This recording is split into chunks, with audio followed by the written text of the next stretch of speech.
locker room with all the sports news you need. Live.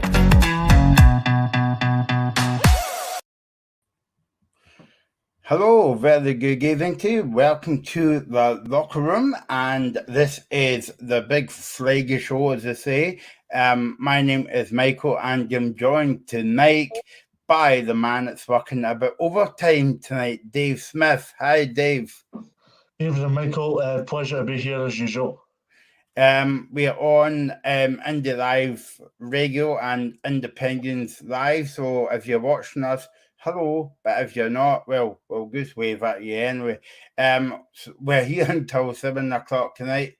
I do this before every show, but you know now that you can comment on the link below on if you're watching on Facebook and YouTube, and you can comment on anything that we're talking about tonight, because they do talk a lot of sense. Well, Dave anyway, I don't know about me. But you can do that at the Locker Room Indie on Twitter as well. And we'll be joined by Reegan as well. I think he's just getting his makeup done as well. So, Dave, we don't normally start off with the European games just because we've had shows during the week, but I thought, well, it's been another disappointing week for kind of like Old Firm and Hearts this week. So I thought may as well kick off with that one. So, I mean, you done the show last night with Greg after the game. I was here on Wednesday night, and obviously you done the show on Tuesday night as well. So overall, disappointing week for all the Scottish teams. Yep, massively disappointing. I mean, on Tuesday, obviously, with the disappointed Celtic, who, being honest, when you look at all three teams combined, had the best chance of getting a result, because Liverpool are a good side against Rangers, and you would expect Liverpool to go in and win the game. Not in the margin it turned out to be in the end, but it was obviously going to be a hard outcome for Rangers on Wednesday, and Hearts had a tough one in Florence with Fiorentina last night. It was never going to be easy. So, in terms of one Scottish side trying to get 7 out the games this week, it was good with Celtic. Celtic had the best chance, in my honest opinion, and never got over the line, unfortunately. And I think we've got to take a lot of learnings from this. And the big question for me, Michael, is how we're going to evolve in this moving forward. How we're going to improve and learn in this moving forward as well. Because, I mean, you've got a Celtic side that, let's be honest, ran streets ahead of everybody else in the Scottish Premiership last season when it came to their mentality, the fact that they had a good forward line, the fact that they were resolute defensively, but they're getting found out Europe against sides such as RB Leipzig. Well, let's be honest, you see it yourself, Michael. RB Leipzig just came up close against Rangers now. Already at the point again, RB Leipzig are a different component this season, but at the same time as well, it's still mightily disappointing. And I think we've got to take a lot of learnings from our misdemeanours this week. I mean, Hearts. You know what the thing is, Michael? I can take a side in Scottish football getting beat. It's like a Celtic, like a Rangers, like a Hearts. Celtic, I don't think have disgraced themselves. But Rangers and Hearts have disgraced themselves, in my honest opinion. Hearts game, fair play. There was a few set pieces, so you can't take away the quality and the goals in those games. But from a Rangers point of view, you look at that and go, what's going on here? And this is where we've got to improve moving forward. How do the Hearts fans feel Reegan Robbie Nelson's comments in the Scotsman today? He says that he's basically refused to write off Hearts' chances of qualifying despite getting beat 5-1. I know that it's kind to be optimistic, Dave, but I mean, if you ask any Hearts fans, they would be kind of disappointed, and also that they wouldn't be able to see the light at the end of the tunnel. Does that make sense? I'm going to answer this in two parts here, Michael. The happy clappers would be absolutely delighted. They'd be absolutely delighted with what Robbie Nielsen just went and said to the media and the Scotsman in the aftermath of last night's game. They'll be loving this one particular bit because they know the Hearts I thought Robbie Nielsen still have a fighting chance of qualifying out of the Conference League group. Now it's going to be an uphill task. There's no doubt in that. And Istanbul are a good side, and Hearts simply have to go beat RFS now, which in the game is at Tynecastle. Don't win that. It's custard cream time as far as I'm concerned. So for Hearts, I mean, they simply need to be winning that game. But the happy clappers about and their droves, loving that, especially in the aftermath of that humiliating defeat last night. If you're, I'm going to divide this now. As Greg touched upon the show last night, Michael, there was a lot of people that are against Robbie Nielsen for a range of reasons. One being him winning the Cup in 2016. Secondly, the MK Dons situation. Thirdly, how he came back. And fourthly, probably previous European exploits or previous European results. So in terms of what he's saying, he's optimistic, he's positive, but I don't think every Hearts fan will be happy with what he said. But at the same time, there are a lot of Hearts fans that will be delighted at what he's saying, because there is a division among Hearts supporters when it comes to Robbie Nielsen. There's a division where there's a lot of happy clappers, and there's also the other side where they just deplore him. I think he's got to say that, actually, Dave, to be quite honest with you. And I think you're right, because if you're kind of leader, Robbie Nielsen on this angle, coming out and say, no, we're out of the competition, and the Hearts fans would be a bit disappointed with that. So I think I kind of get what you mean there, David. He's trying to be optimistic, but as I said, the next two games the next game at Tynecastle that will be the moment of truth, It's okay. They're going to get hubbed at Pittodrie on Sunday first, because I'm going. And talking about the moment of truth, here's Reegan. Sorry, guys. I know, Dave. I know you weren't expecting to be on right, mate, but thank you for stepping in the first part of the show there. No, it's fine. I don't need to leave till about an hour or so it's fine. Guys, it's good to be on. Sorry I was late there, but it's going to be a big weekend of football, and I'm looking forward to talking about it, Michael.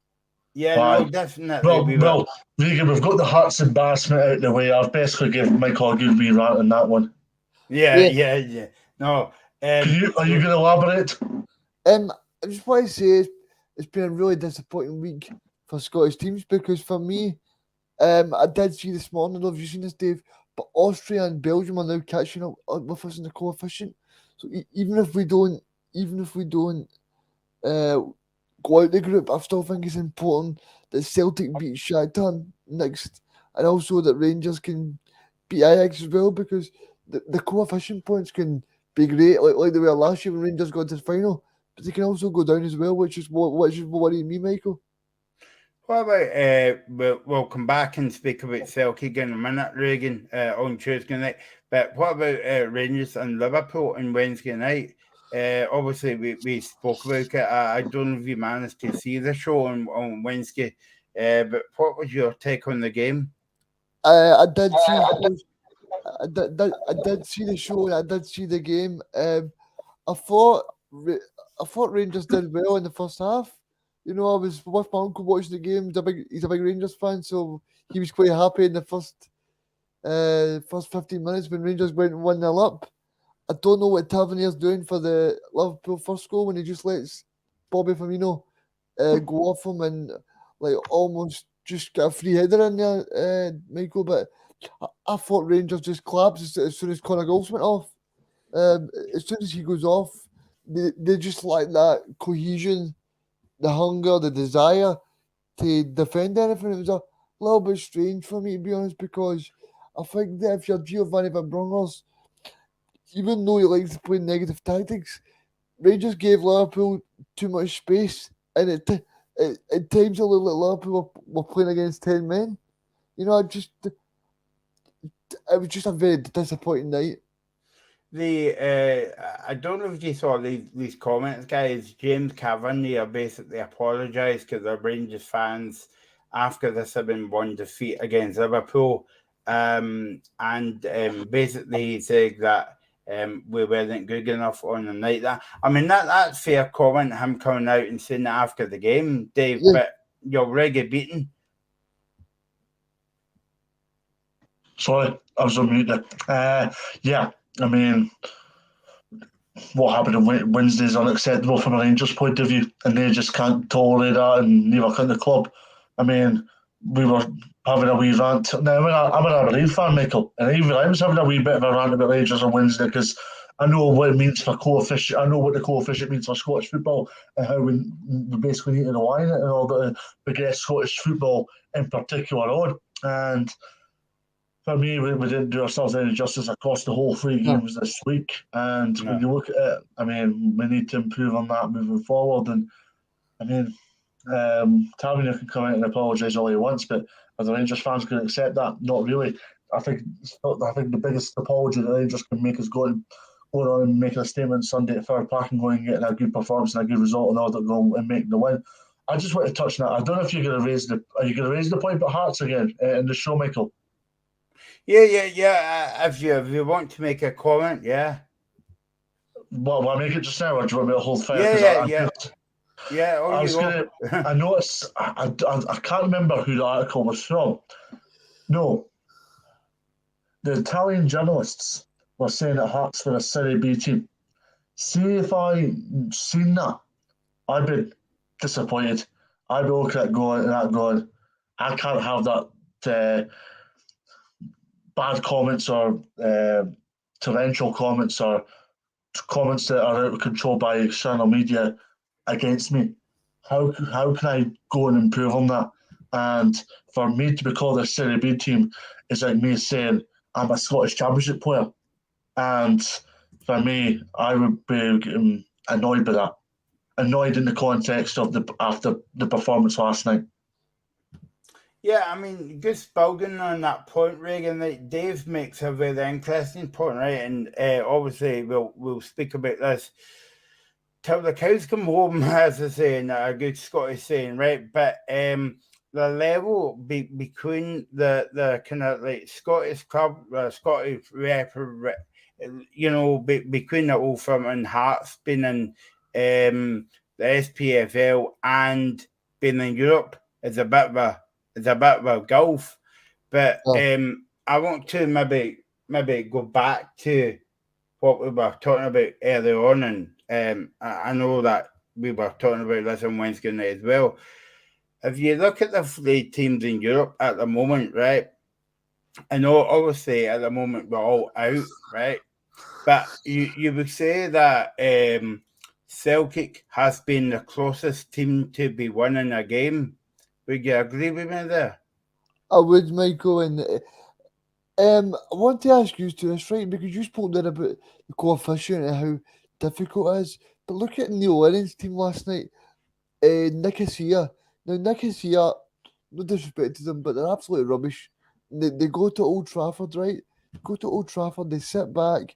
Their goalkeeper plays brilliant. The defence plays brilliant. The midfield done well. And they set up their real structure. Now, you can't tell me that Celtic and Rangers are any worse than Ammonia Nicosia, Neil Lennon's team. I think Greg made. I'll go on Ammonia Nicosia in a minute. Greg made the point in the show last night that Fiorentina won the Scottish League. They'd have won the Scottish League.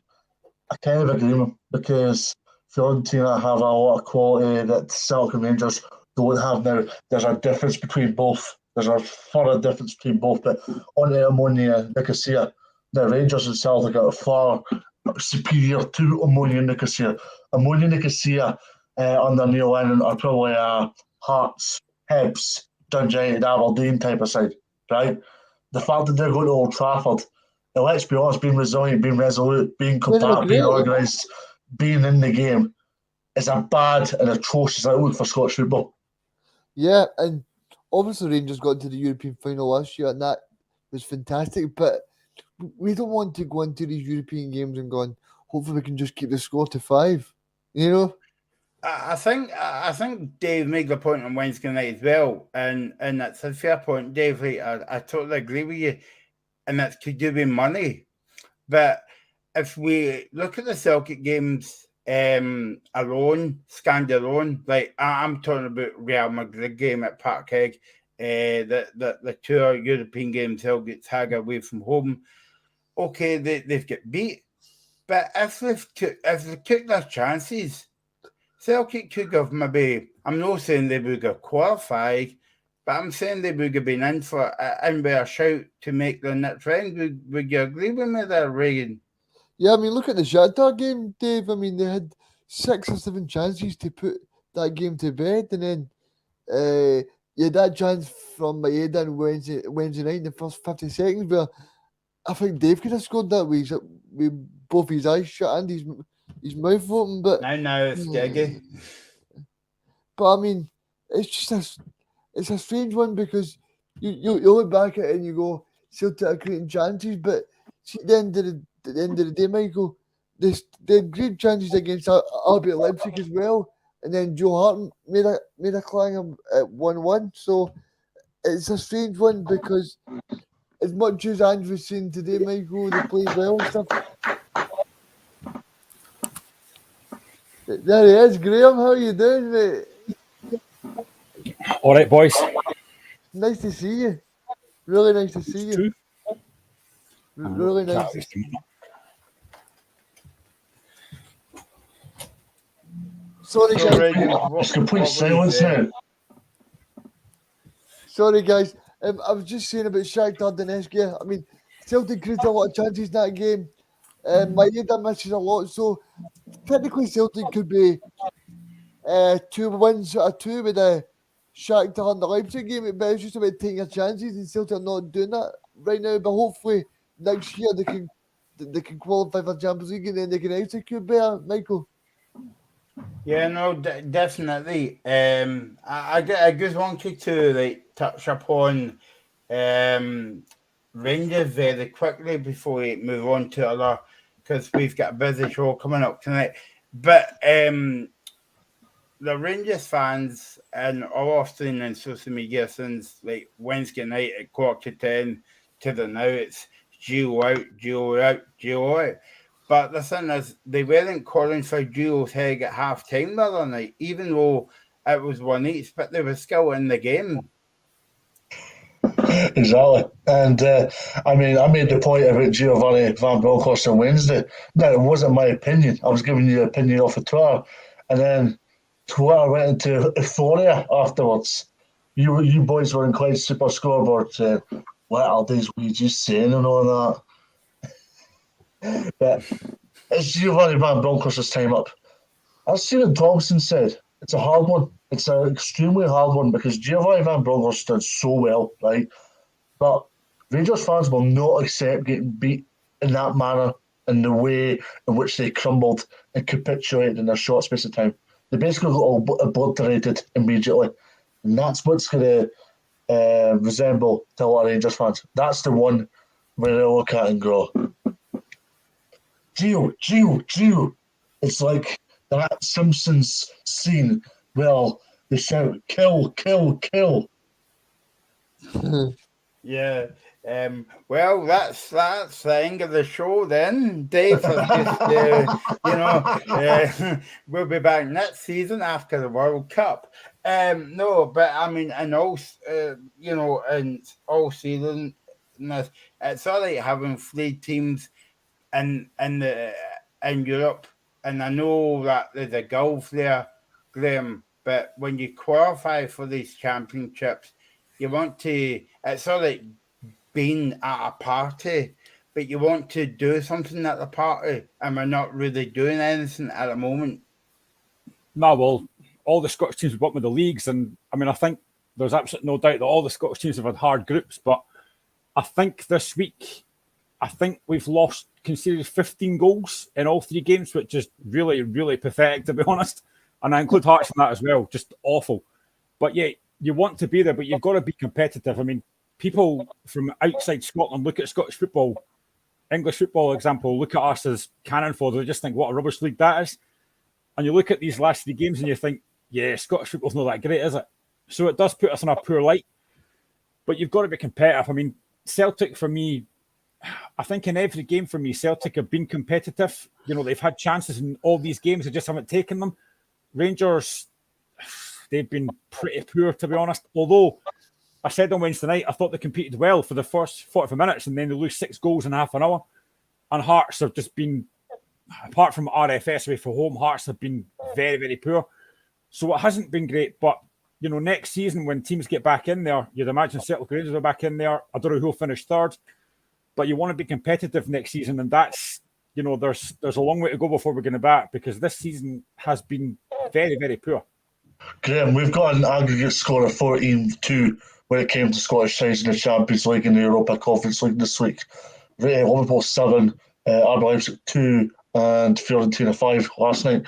And then obviously Hearts scored and the Rangers scored as well.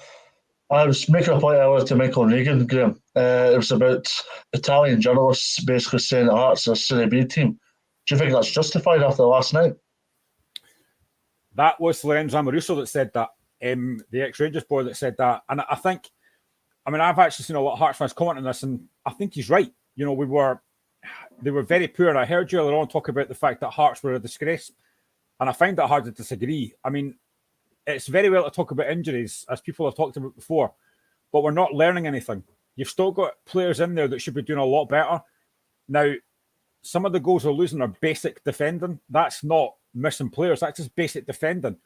I could go to numerous goals, but Rangers at Tynecastle and the 2 Fiorentina games, we've lost an early goal in all those games, and every one has been a cross into the box that we haven't defended. That's just basic. And Robbie Nielsen gets a lot of criticism, and at the moment, it's probably justified. I'm not going to say Robbie out, but we don't see brilliant lessons, and it's every game. Now, you're going to Pittodrie on Sunday, and I actually fear that we could get hammered here. I really do. I think there's probably 2 or 3 players that maybe don't deserve criticism. Stephen Humphries has been really good. I think Cochrane was really poor yesterday, but he's been really good. There's too many players for me that just aren't performing. I've said this before on the show, I'm a huge, huge Barry Mackay fan, but in the big games, he's not turned up. And again, yesterday was very poor. I think I've criticised Toby Sibbick at times. I actually thought he was okay when he came on yesterday, but there's too many players for me who are not doing enough. And Robbie Nielsen's got to sort that out. And I spoke about this ages ago as well. And I think you said it as well before, Dave. Recruitment. I think I put in that Hearts programme a few weeks ago. Recruitment's been good. But deadline day, we needed at least 2 centre-halves and we didn't get them. And now we're struggling. And it's come back to bite us. And I just think this season, for me, is looking like it could be... The next 2 games are massive. Aberdeen away, then we've got Celtic, then we've got RFS, then we've got Ross County. I can't see where we're going to take points from. RFS, potentially, but we're in a real crisis just now. Yeah. And Robbie's got to do something to change that. I think the big thing for me, Graham, is the squad's not good enough. Squad, you look at that squad. I mean, I think Craig Levine said it last night on a different platform. See, if you look at Toby Sibbick, he's just not good enough. I mean, the fact that he's not played recently tells you everything you need to know. And then we get injury to Atkinson last night, and he's chucked on. But I think he did okay last night. He wasn't worse than I've seen him before. But just too many players for me are not performing. It's the same thing every week. Again, yesterday, I don't know how often I say this on the show, Hearts start games far too slow. Now, yesterday, within 30 seconds, Humphries has a shot off the post, and I'm thinking, right, here we go. This is a chance now. And then we just sit back. If you allow any team to dominate a game, dictate the game, get possession, you're going to get beat. They're going to score, aye? Yeah, we're going to get beat. It happens far too often for me. I said this again on the show last night when David and Greg were on. I messaged them to say mentality for me at Tynecastle needs to change, because too many games we go into, and I just think we show too much respect to Rangers, to Celtic, to Fiorentina, to Basak here. We show far too much respect, and that has got to stop. Sorry, Michael, just going to say one more point to Graham. Even you look at that Aberdeen game on Sunday, Graham, right? I think Aberdeen will have the majority of the ball. And that's not right as a Hearts fan for you to go, right, well, Robbie Nielsen's probably going to sit back. That's not what you want as a Hearts fan. You don't want to go into every game and be negative and say that we're going to sit back. So I'd written that programme for the Rangers game a couple of weeks ago, and I said, I think Hearts could get out this group.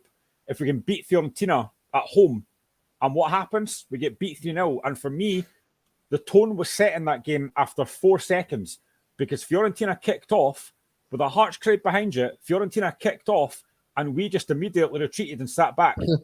I mean, if you're going to do that, you're going to get beat. And we deserve to get beat. That's now 8 goals we've conceded to a Fiorentina side who have not been great in Italy this season. And we've just allowed them to dominate. RFS got a point against them. And we've been awful over those 2 games. And Roman Nielsen comes out last night and says the fans were brilliant. They were absolutely outstanding. And the players didn't give them anything. And what makes it worse for me is he came out after the game and said, second half were really good. The game's done. You're 4-0 down. Fiorentina sat off. Fiorentina sat off. For me, you've got to start games better than that. Can I just move this on? Obviously, we'll come back to the European games when we talk about the games tomorrow. But I know that Dave has got to go away very soon. Maybe he could get his makeup on or makeup off. I don't know. But I wanted your take on VAR. Obviously, it's coming in. Is it next weekend? It begins at the Hibs game. It's Friday for Hibs, Johnson. Yeah. What's your take on that, Dave? Because obviously, I was at Dave Martindale, Reegan's favourite person in the world, David Martindale's press conference today, and they said that he cannot wait for VAR to come in. Well, I suppose, wait until after the first game and comment on that, David, if you want. But how do you feel about VAR coming in? Well, good luck to Graham because Hearts got Celtics the first televised game with VAR involved. So good luck to Graham. In all seriousness, I mean, when you look at it, there's a lot of clamour and a lot of talk at the moment about the fact that it's going to take 3 months for VAR to thoroughly materialise in Scottish football. That isn't good enough. That isn't good enough for Scottish football because there's a lot of people saying it should have been in either at the start of the season or leave it until a specific period of time. Don't throw it in when there's games still in play. I think Carl Davidson was a big advocate when it came to that specific conversation. And I can agree with Carl because when you look at points margins, defining moments, all the big things that you surround with Scottish football, also a financial perspective for the clubs as well, it potentially does have repercussions for the clubs involved. And these clubs, such as St Johnstone's and all that, can't really control or operate if VAR is controlling such specific instance that could be perceived down the line. So it's going to be an interesting one to say the least. And I'm looking forward to next weekend, and I think it's going to be an intriguing weekend next weekend, just in the aspect of to see how we do get on, in the aspect of see if the Hibs St Johnstone's, the Hearts, Celtics and so forth can get the big decisions right.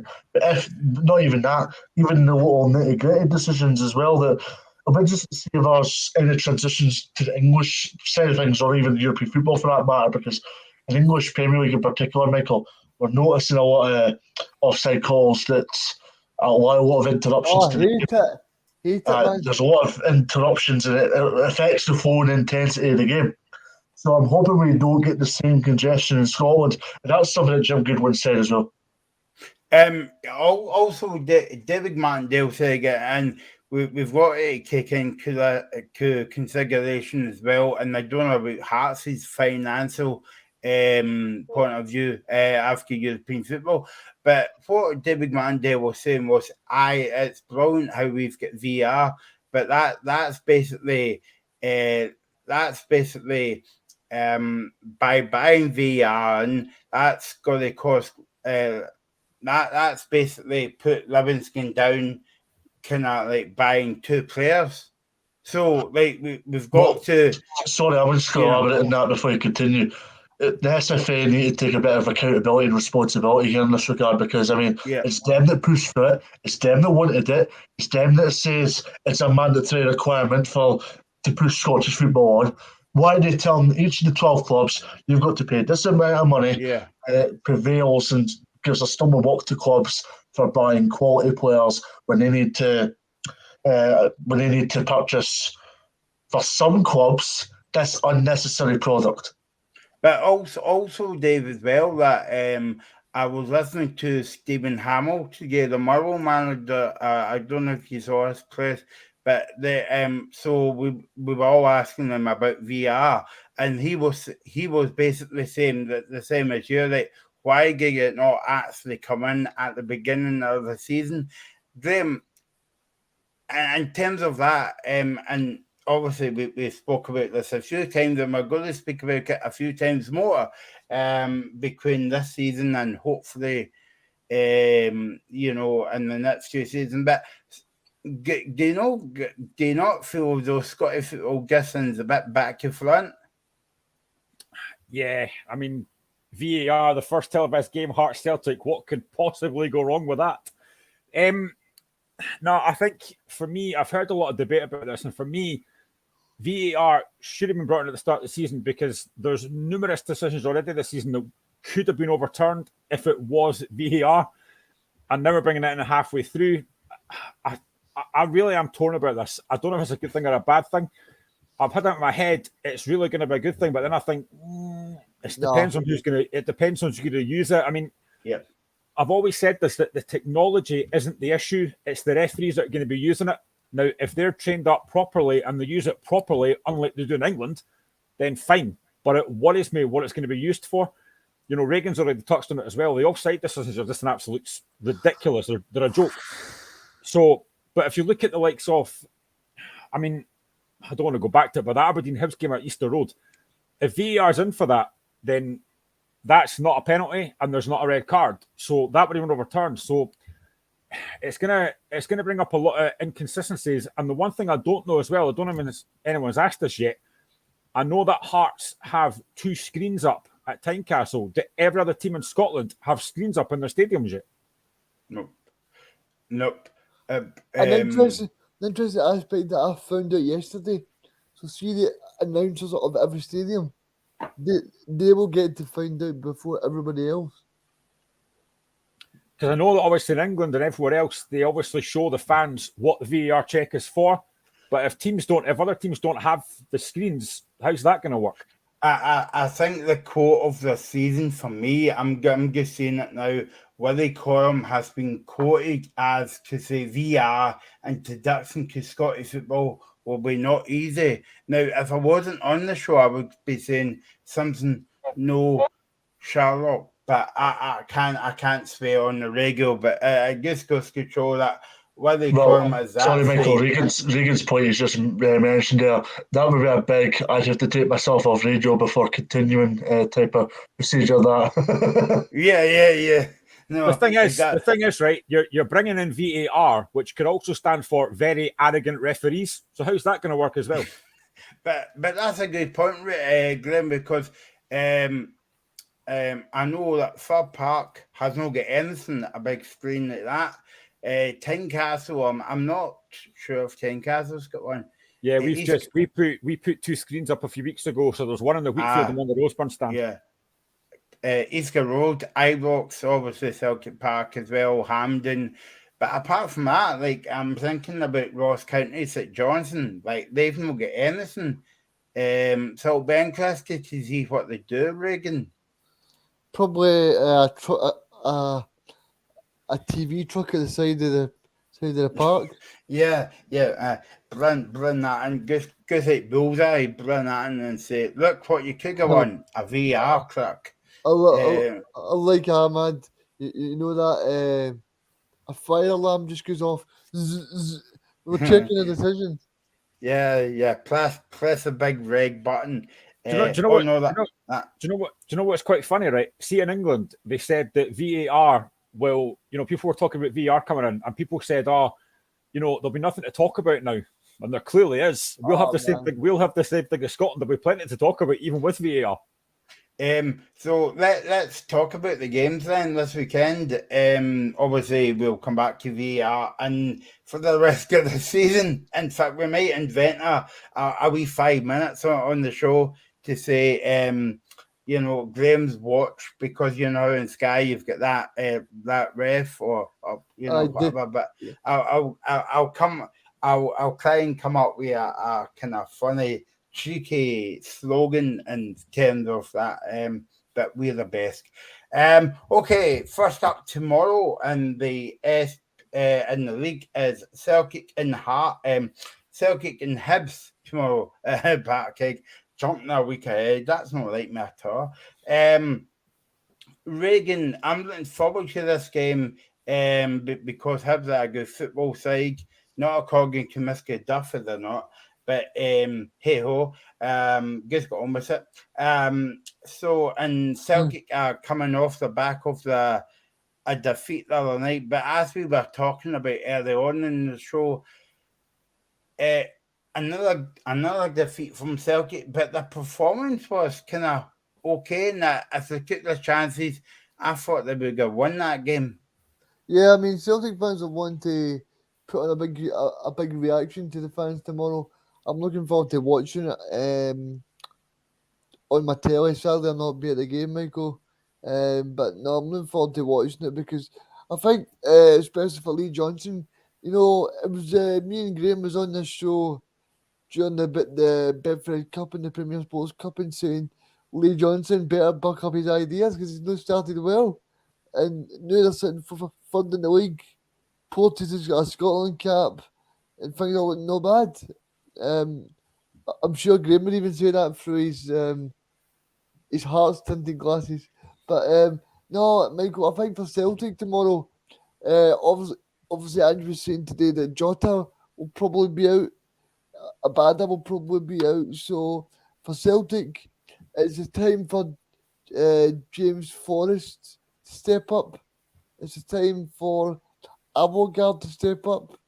And possibly James McCarthy as well, because we've seen what he did last week when Celtic were 1-1.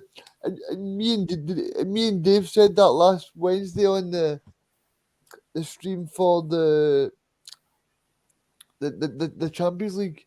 Celtic need to put a good performance in because on the back of that game last week, Celtic had to put a good performance in, and they definitely didn't do that. So Andrew just be looking to get back to winning ways and putting on a bit of style. And as much as you guys know this, Rangers are playing Sunday. They've only got one recognised centre back, so I think Celtic Park will have a vibrant mood tomorrow, and they want to put that 5-point gap back, Graham and Michael, because if you look at it, Celtic dropped those points against that man, and they want to regain that again because 2 points is such a close title race. And I think if you're Ange Postecoglou, you want to try and reassert yourself at the top of that table because Champions League qualification will be secured if all goes well with the top of the table this year again. So it's up to Rangers and Celtic to see may the best team win. Graham, I can't believe I'm saying this in the same sentence. Graham, Lee Johnson said yesterday that it should be fun and exciting game for us when we go to a good game like Parkhead tomorrow. But then again, I don't know if he will be in that half an hour into the game that he's excited about coming to Celtic Park, and I'm sure this is Lee Johnson's first visit to Celtic Park as well. So I'll be interested to see how he handles it. Well, Mike, you could say first visit, but he also played for Kilmarnock, so he's first visit as a manager. Yep. Yeah, as manager. Yeah, not as a player. Yeah. No. Yeah, I mean, it'll be difficult, and obviously they're coming off the back of a defeat to Dundee United in midweek as well. I mean, Hibs are sitting third, which I'll be honest, I didn't expect a few weeks ago. No. Ryan Ports has been in decent form, decent goal scoring form since his Scotland performances. So, Hibs are doing okay, but this is going to be a massive. This is going to be a massive. I hate saying that, but this is going to be a massive test. And I think, Hibs do. I can see that Johnson is trying to get the ball down. He's trying to play good football, but they still, for me, don't have that clinical edge up front. They're still really missing Kevin Nisbet. They haven't really, I don't know what they do. They've got enough in that forward area, so it's going to be interesting to see what they do. But I just think Celtic coming off the back of that defeat during midweek, they'll be up for this. And I think as well, that win against St Johnstone last week, so late on, was huge. I think it was a massive win for Celtic. And I think Celtic have played some decent stuff. I mean, as I said, every Champions League game they've played, they've been well in the game. It's just they haven't taken their chances. And I think tomorrow, if they get an early goal, I think they could probably score 3 or 4 against Hibs. Dave, Carl Vickers was doing a place for the team today, and basically he said that we Gus could go back on Graham's point. He said that we need to learn from our mistakes in the Champions League. So yeah, but basically he was saying the same as James Tavernier about Rangers heavy defeat the other night. But we could go along with that. Obviously, he's coming out to keep the fans on side as well. But there's only so many times you can say that, Dave. Yeah, 100%. I mean, Celtic will be seeking a reaction when they play Hibs tomorrow. It's a big game for Celtic because, I mean, Hibs have been resurgent of late. It was a disappointing result for them at Tyrus on Tuesday evening, but I mean, when you look at Celtic, they'll be clear favourites to win, and they can really get the ball rolling early doors. As you say, they should have a comfortable afternoon, but obviously Hibs will be a tough test for them. But I don't know what you're thinking, guys, about Lee Johnson's comments about Ryan Porteous being targeted. I disagree with it because I didn't listen to the press conference or anything, but what Lee Johnson said in relation to Ryan Porteous, is he being targeted? No. Targeted is the wrong terminology for me. Dave, I think it's a bit psychological, right? I think it's to get that into Ryan Porteous' head that everybody's against him so he can play better. That's my opinion. Probably. Because he's made that similar level of comments in the past, Reegan, and Ross County was brilliant. He was brilliant against Aberdeen, and he's turned the corner lately in terms of performances. He's actually turned from the pantomime villain into this big lump in the space of a few weeks. Yeah, I'm actually reading those comments there, David. Funny when you said that, I was actually coming on to that, and that's the first time he said that. He was saying about hate mail as well. So it wasn't me. It wasn't me. Are you sure? But yeah, I mean, obviously, I've not saw Lee Johnson's press conference. I only saw an interview on Hibs TV. But well, I mean, I don't know if that question came up in the written press conference as well as the main kind of press what they do. But yeah, it's a bit of a weird thing to say, Dave.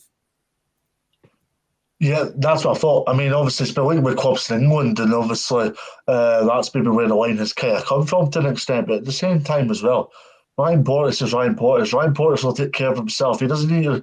Wayne Johnson can say whatever he wants about Ryan Porteous in the media, but ultimately, Ryan Porteous is his own man, and I'm pretty sure he'll do things his own way as he usually does, especially on the football pitch. So, I'm interested, but I don't think he's been targeted. I mean, he's been targeted in the aspect of he's a pantomime villain in Scottish football, and he was until previously.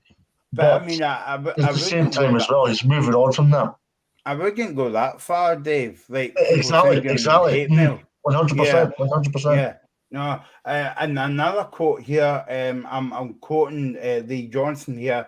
Basically, the Hibs boss reckon that the second half Porteous is a Premiership version to Robbie Savage.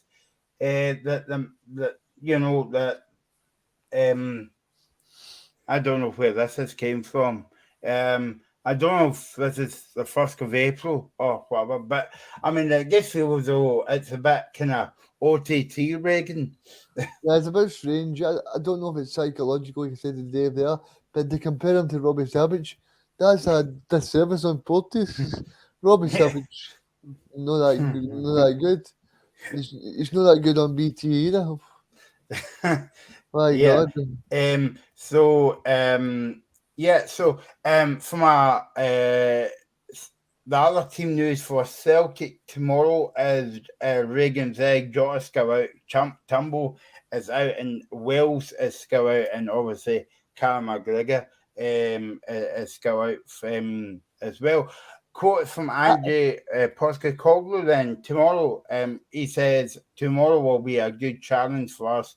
Lee has done a good job since this came in. And yeah, I'm looking forward to the game tomorrow, Reegan. That should be a very kind of open game as well. Yeah, I didn't realise Stephen Welsh was out there, Michael. Is he picked up a knock? Yeah, from the other night, yeah. All right, okay. Because that's some Celtic fans would say that's better news because he's not been playing well. But yeah, it's a shame for him because he's just starting to get running in the Celtic squad. But yeah, I think Jens will play then. When do you get him? Probably Jens and CCV. I'd imagine so. I think Jens has done really well when he's come in, but I mean, Celtic, even with the injuries they have still got a very good squad, and I would still expect their squad tomorrow to be able to beat Hibs. But as I say, that first goal, if Celtic get it early, I think they could go and score 3 or 4. But I just think I don't want to criticise the guy, but for me, and I know Reegan said this before as well, I've watched him a few times now. I think Daizen Maeda has a lot of attributes, but goal scoring is not one of them. I think he's got a great work rate. I think he's got really good pace, but there's chances that he misses that if he was a bit more clinical, he would be probably a 25 goal a season striker for me. Yeah, I totally agree with you. I mean, no offense to what Daizen Maeda did with Celtic last year, but I just don't see where he's scoring the goals. But people can say he's jogging, he's running, and that's what we were saying the other night. Surely it's a god gig. Surely that's like a number one priority that a football player should be able to run. It's not like rocket science. You know, every player that goes to the football park wants to run. Why should we give Maeda? Maeda was brought in by Ange to score goals, and he's not doing it. I was actually surprised he lasted as long as he did the other night. I thought he'd have got taken off earlier than that, but I mean, I do still think there was a lot to that Celtic team. He's just not clinical enough. No, see, even the chance in the first minute of the game, right? Any good striker worth their salt, Graham, scores that goal. Like, there's no defender near him. No defender near him. It's just between it's between Daizen Maeda and the RB Leipzig shot stopper. So there's no defender near him. All you need to do is take a second, be composed, and put the ball in the net.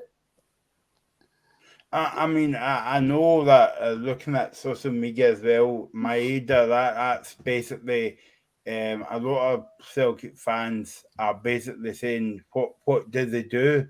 What do they kind of like offer to the team as well? Well, I think maybe it's a bit harsh on the guy as well, but you know.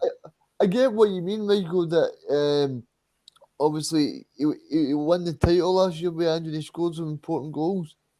But at the same time, for Ange probably wants his wing guys to contribute. And I don't know, this is no disrespect to Hearts or Hibs or Aberdeen or any other team. But Daizen Maeda should be scoring goals against these teams. Michael, see tomorrow when you go to Celtic Park, right? This is not disrespect to Lee Johnson or whoever, but Lee Johnson's going to park 10 buses, as you all say. People park 10 buses when they go to Celtic Park. So Daizen Maeda is going to have a lot of the ball. He's going to create a lot of chances. So tomorrow's a big chance for him to score against Hibs. And don't forget, guys, I was at the first game he played and he scored against Hibs. The home game, remember? Michael, when Daizen Maeda was brought in, when Kyogo was injured and everybody was all stressing. Well, you're saying that, Reegan, right? But I remember that game that Hibs. Basically, I know I use that quite a lot. They'll pack about 15 buses tomorrow, but I'm sure. Looking back at that game, okay, Celtic won. I think they won 2-0 that night. Yes, 2-0. I can't remember Hibs sitting back, Reegan. I don't remember them sitting back. I remember them having a chance in the first minute through Kevin Nisbet. Yeah, that's how good my memory is. But I just think that tomorrow, I think, like Graham says, Celtic get that first goal. Lee Johnson will be really, really feeling bad because he'll be thinking Celtic could score 4 here, they could score 5 here. You know, so this is where managers in Scotland like a Lee Johnson, like a Rowan Wilson, they set up negatively at Celtic Park. They go there to go, right, if we can get in at half time, nothing each, then we'll go for the second half. Because I think what Lee Johnson will be saying is, see if we can get past the first 30 minutes, Michael, you'll be thinking, right, I can bring on my offensive players, I can bring on a Boyle, I can bring him on to try and influence the game. I think at some point, I know Celtic scored 9 against Dundee United, but I think at some point they will do that again, because at some point they're going to take the chances that they get, and at another point they will actually hammer somebody else like they did to United. And it could be tomorrow. It might not be, but it could be tomorrow. Graham's hoping it is, by the way. And the big thing as well is that you need to remember that, see the way that Rangers and Celtic have been battered in Europe this week. That should give the Scottish sides encouragement to go, right, if we play well, we could get out of the Celtic battling. We could get out of this Rangers battling. Now, I'm not saying that Stephen Humphries is Mo Salah and that Kevin Nisbet is Nkuku. But what I'm saying is, if they get a proper game plan and they do so well, then they can hurt these teams. Humphries is better than Salah. Okay, let's go on to talk about the second game tomorrow. Livingston against St Johnstone. I would imagine there'll be 5 people on the dug at this game. Gives a personal opinion. I can't believe that. No, imagine maybe 4 people then. Michael, I think I'm being disrespectful because it's the Marvin Bartley household derby. It's Ailey Barber and Marvin Bartley. Yeah. Well done. So I think they two will be there supporting the opposite sides. Obviously. Yeah, well, that means another. Yeah. They'll have plenty of room to put their feet up in the seats and all that. Anyway, so as I said, David Martindale is looking for TVAR at when it's coming in, but also that he said that at the moment we should be picking up more points than kind of like we are, and I think that goes back to what we were saying last season, Graham.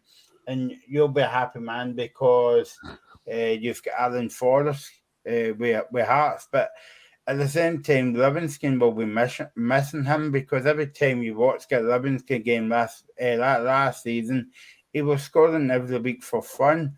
So I think that's what Martindale's meaning about they should be winning more games than they are at the moment. Yeah, they should be, and I think this season it's all about Joe Nubley. I mean, last week against Ross County, they got beat 1-0, but they dominated the game. Again, they just didn't take their chances, and they got hit by a kind of sucker punch by County. But, I think I've said this before as well, Livingston are a very up and down side. 1 week they're great, the next week they're not so great. But I think at home, I think they've got to fancy it tomorrow. But it'll be a difficult game, but if they can get Nubley on the ball, I mean, I'll be honest, he's a big laddie, but he's a very skillful player, that Joe Nubley. He's a really, really good player. He's a player that I wish Hearts could have signed, actually, but it'll be a difficult game, especially with St John's coming off the back of that disappointing result against Celtic last week where they played really well and they got hit by that sucker punch right at the end. So I think it'll be a tight game. But I think St Johnstone, I don't know, I just think Livingston might just sneak this tomorrow at home. Reegan, how do you see this game going? And Callum Davison is quoted today by saying that we need to play better for 90 minutes tomorrow, but we need to build on the kind of disappointing result that we had last week against Celtic. Yeah, I mean, Michael, I know that I've been battling Livingston since last season, but they've actually been playing well this season. The only thing that got my bee in my bonnet last week, Michael, that I could have had £1,000 last week. I'm not advocating betting, but I had Livingston on the coupon, and it was only Livingston and Spurs I was waiting on, and then Livingston done me for £1,000, so no good. But anyway, lads, I think that in terms of Livingston, I think they're going to win this game tomorrow. I think they're a very good team to watch at home. I was surprised that they got beat last week against Ross County because I watched this game for obvious reasons I spoke about there. But I mean, I thought that Livingston are playing really well, but they just lack that cutting edge, like Michael said there. Michael made a good point for a change there about Alan Well, I've Ford. been off for a week, so like it gave me time to think about things. I mean, Forrest has been absolutely brilliant for them. So I think he's been a big miss. Obviously, Graham made a good point there, which he always does, because I always like to stick up Graham's backside, which is I know, like, it's quite aye, funny. like, No, I just do it to wind up Michael. So, but I yeah, don't think you do, but anyway. I do, Michael, seriously. But in all seriousness, I expect Livingston to win the game because I thought they played well last week, and I think St Johnson, as much as they played well last week, I don't see where the goals are coming from, Michael. Don't know what you think. I watched them, and I've seen when Celtic brought on McCarthy, Abelgard, and some Abelgard. I think it was. They brought on 3 defensive players anyway. As soon as they brought the 3 defensive players on, I went, St Johnson's going to score here. Celtic are going 2 defensive, and sure they did. But I think if Livingston set out their game plan and they do well, then I expect Marvin Batley to be the happy person in the household tomorrow night. The Dave, Graham, what do you think of this game then? Do you think it will be a high scoring game, or do you think it will be 0-0? No, I think it'll be quite a low scoring game. But I do think Livingston might just sneak it. And I think Joel Newble's going to be a massive player for them, literally. But they've also got Christian Montano, who's been scoring a lot of goals for them recently. So I think Livingston will just sneak it, but it will be difficult. But then again, we all know my predictions are usually awful on the show. So St Johnson might end up winning 5-0. You never know. There's an interesting game tomorrow up at Dingwall, Ross County against Dundee United. And okay, I've gave it the big build up, but probably end up 0-0. But yeah, so Dundee United hit a kind of like sticky spell at the moment. You would say that the honeymoon period is over for the United manager. Meanwhile, on the opposite dugout, Reegan, Ross County, you always guarantee a decent game. Yeah, well, I was surprised. Look, because I said, I think it was you last week, I said that, no, it wasn't you because you weren't here. It was Dave. I said to Dave that I thought that Aberdeen would do well in this game. I thought they would win 2 or 3-1. I thought that they would move the ball about. That Dundee United would tire and things would be would be pretty easy. But then that just shows you how much I know. I mean, yeah, I mean it's going to be a good game, I think, because Ross County I know they were my favourite team last year, Graham and Michael, but they're not living up to the expectation this year.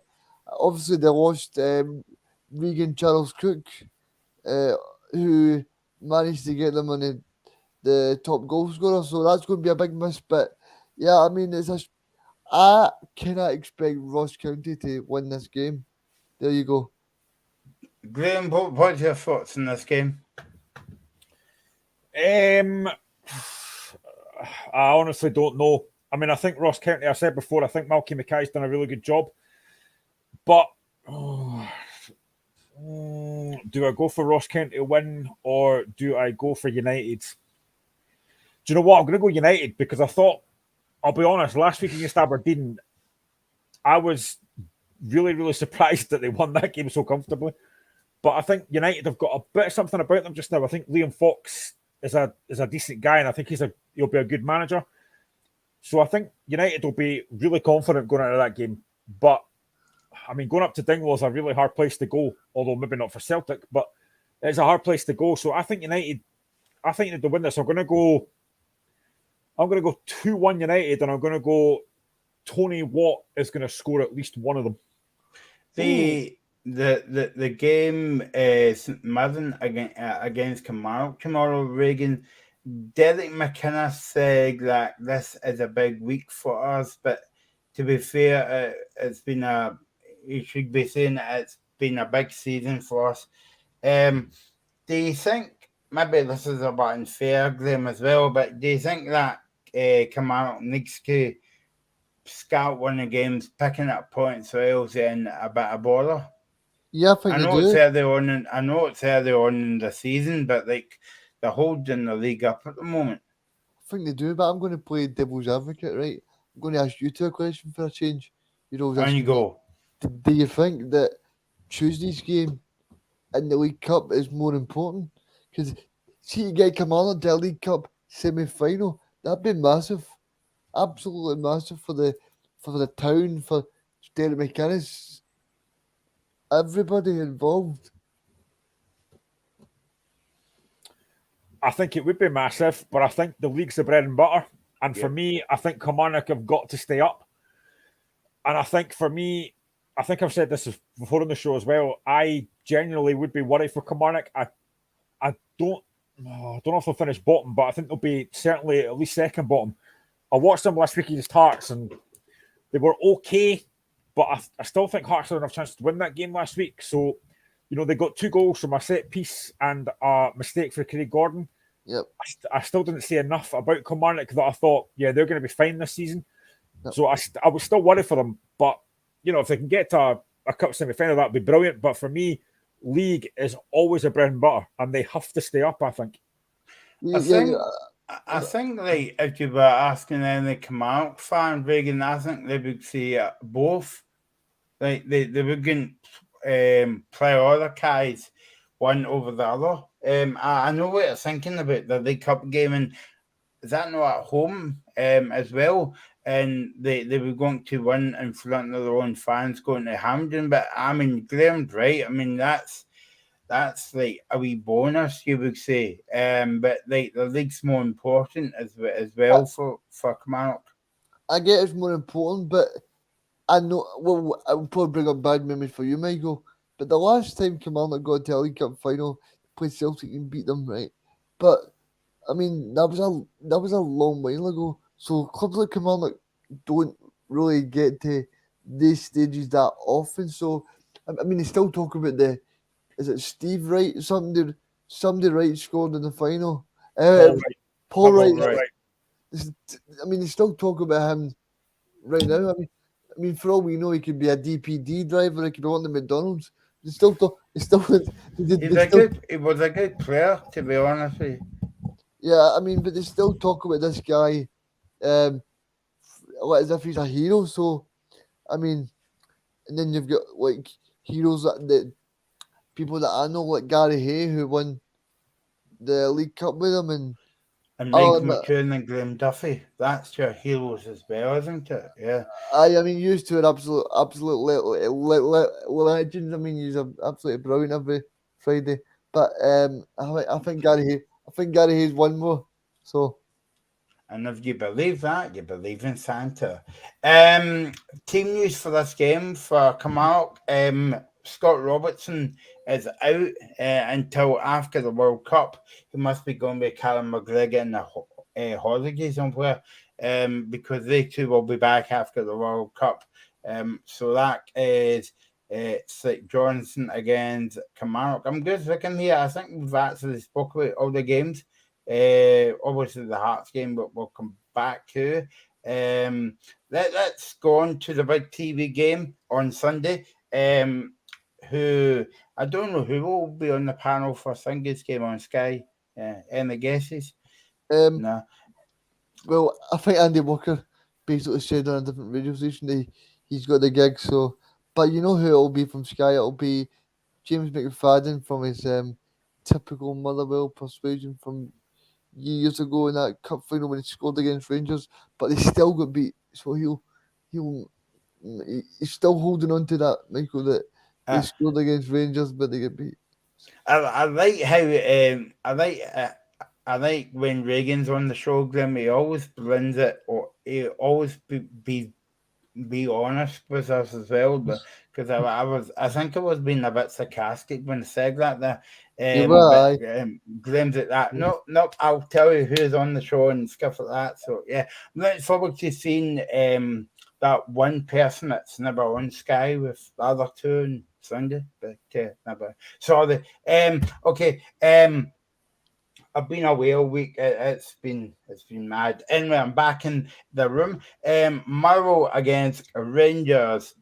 Stephen Hamill said today that everybody will need to play their part if Murrow are to get anything out the game on Sunday. And Graham, do you think like this is a good time for Murrow to get Rangers because of Golson is out for a few weeks, and also they're coming off the back of the 7-1 defeat against your beloved Liverpool? Sorry, Michael, I just wanted to jump in. I don't think Golson will be for weeks. Is he not going to be for months, Graham? I don't know if it's going to be 6 months, I think.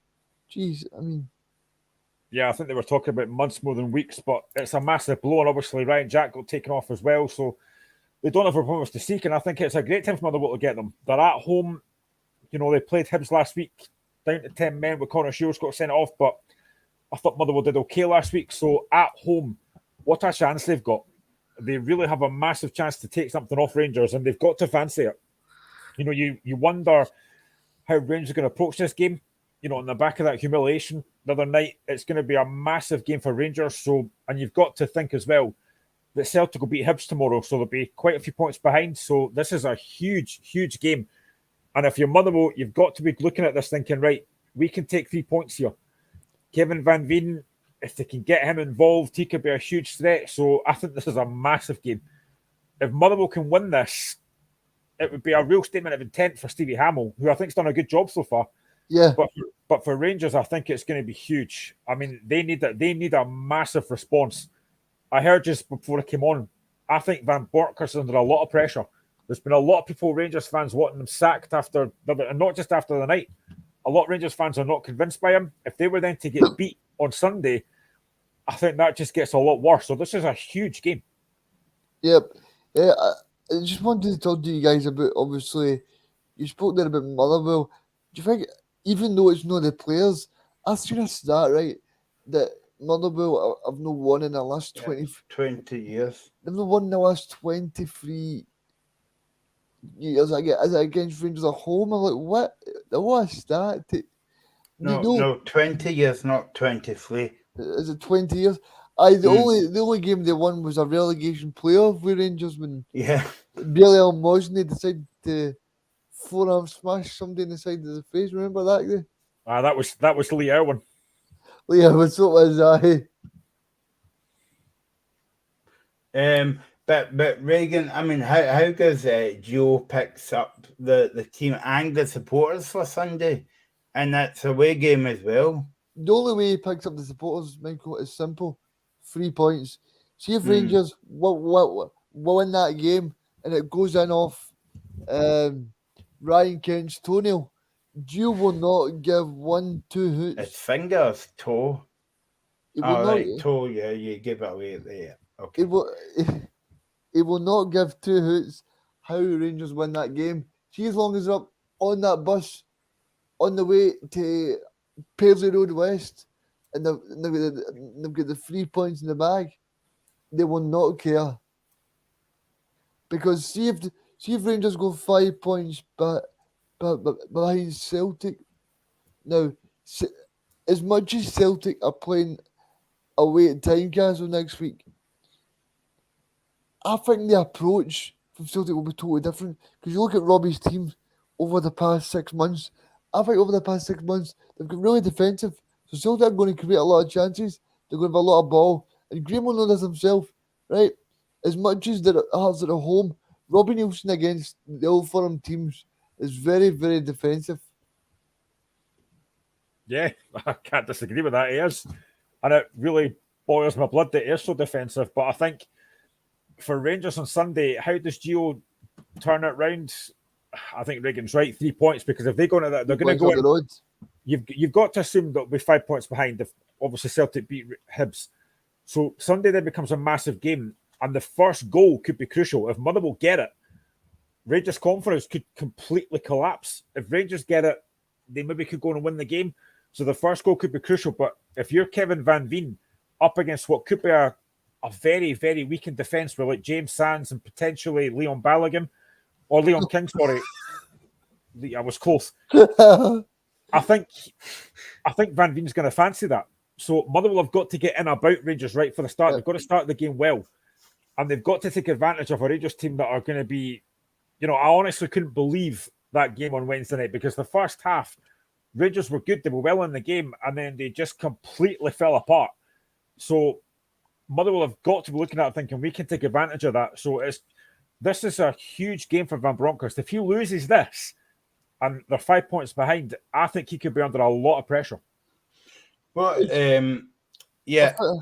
I think especially, right, Giovanni Van Bronckhorst, but they're not being under pressure if they went to Motherwell and they got a draw, right? But see in the back of a 7-1 defeat, it just looks bad. It looks bad. See, I don't think we could be.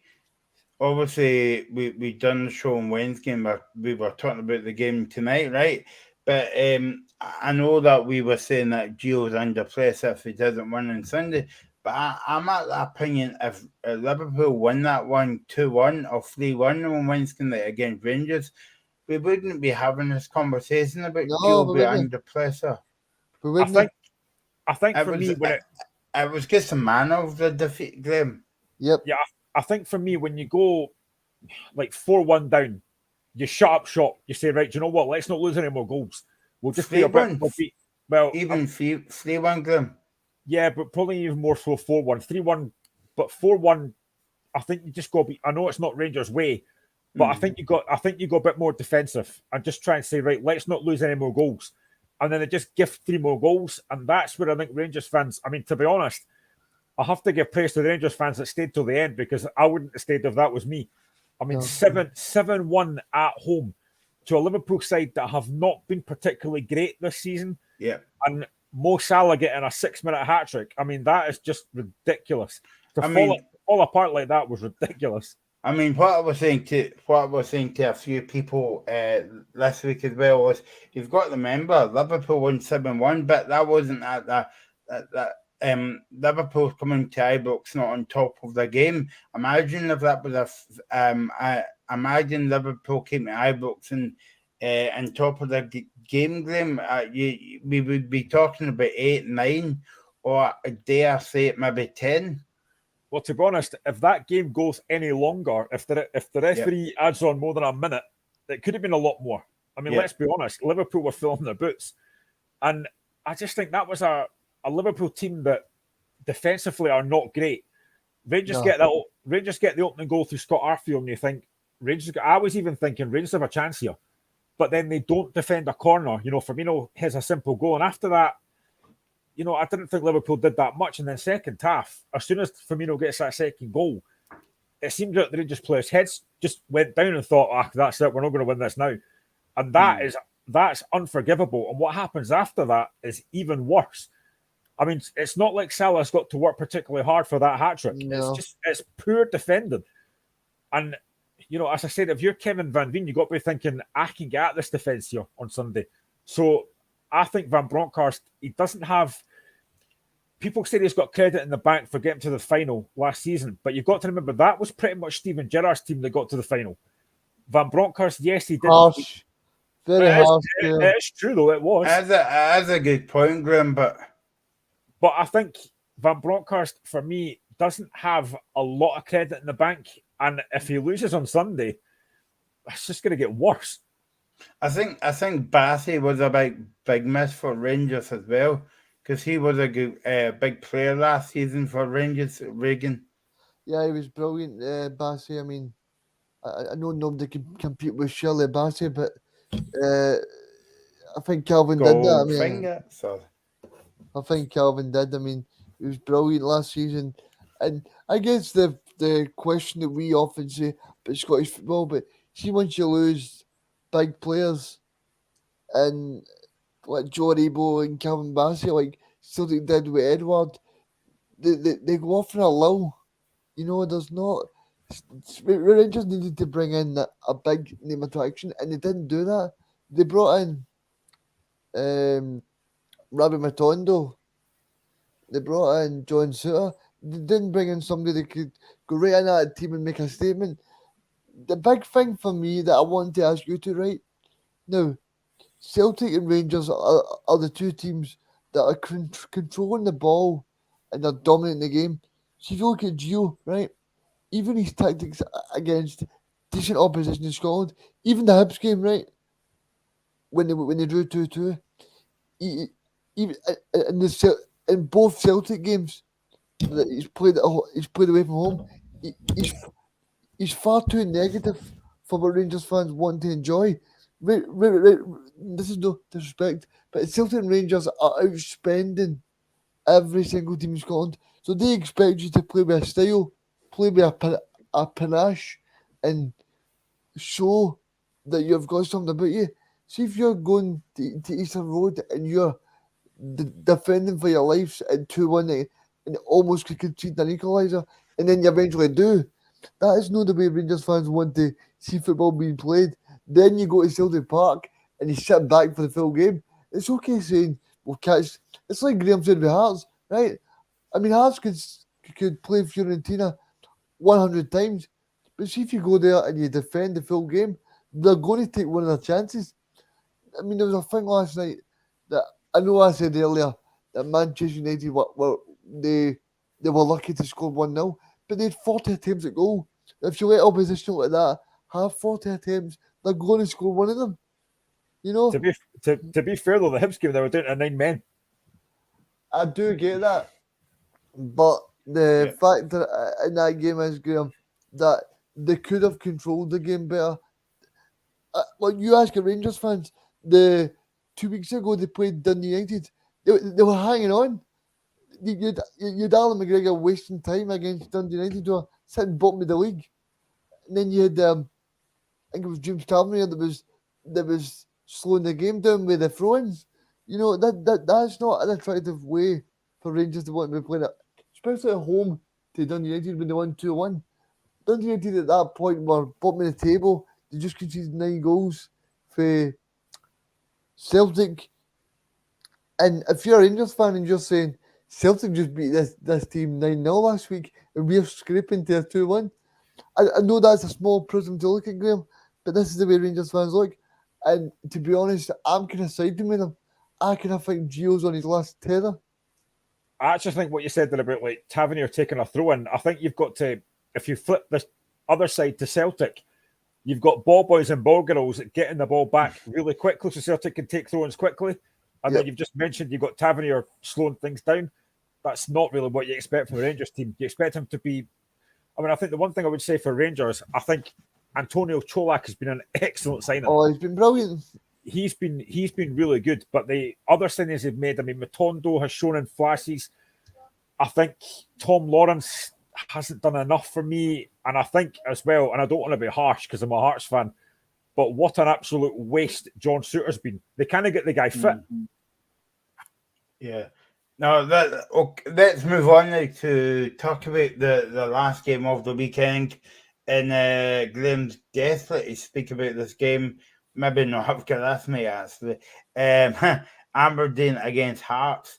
Again, it's another big game, not on the TV, but we'll leave that for another week. But yeah, a good game Graham could look forward to. No, it's not. I honestly don't know. I don't know what to expect with this game. I really don't. I'm hoping that we go there and have a go, but I'm just not sure. I mean, these Thursday, Sunday games, they are difficult, but we are supposed to be the third best team in Scotland, and right now we're not really showing that. I think, as I said before, Stephen Humphries has been excellent. He's been a shining light for me, but we go to Pittodrie, and it worries me because Aberdeen have been very good at home. You know, Majowski's been excellent. And the fact I mentioned earlier that every cross that comes into the box we look like conceding, that's a worry for me. So I think there's a lot. Robbie's got to have to change things on Sunday. I think he's got to change formation. I hate 3 at the back. It doesn't work for me. I've said this before. He has to go 4-2-3-1. He's got to get service up to... See, I don't think Greg and Dave mentioned the show yesterday, but I think for me, I think if I'm Robbie on Sunday, I'm going 2 up front. I'm playing Humphreys and Shankland because I just think you've got to have a go at Aberdeen. And Robbie's not done that enough for me. Now, I said before, I think I mentioned on the show yesterday to Dave and Greg, I'm not saying that Robbie has to go, but there's a lot of Hearts fans that are.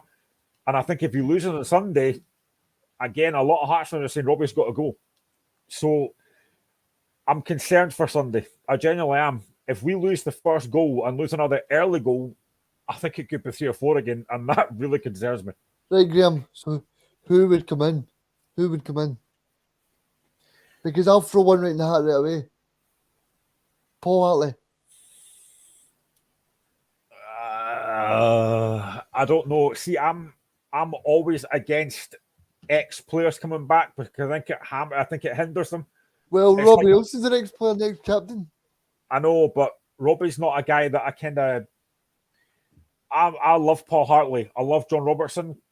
I'm not saying that I love Robbie Nielsen. Nielsen did a good job for Hearts, but he's not somebody that I've ever thought was a particularly a legend exactly. Paul Hartley, for me, what he's did for Hearts before, I think he is. I'm just thinking Paul Hartley done well at Cove, and naturally he's looking for a step up, and then obviously he got sacked bizarrely, as me and Michael spoke about 2 weeks ago, when the Hartlepool chairman said he doesn't know who Paul Hartley was and all that, you know. Yeah, I mean, I personally really like Daniel Stendel. I could see what he's trying to do. He was trying to get us to play attacking football. It didn't work. The players didn't do it. But for me, I liked Stendel. And I think Robbie has, for me, you can't take away Robbie's record. He's done a really good job. Two back-to-back promotions. He's got us third in the league, got us a Scottish Cup.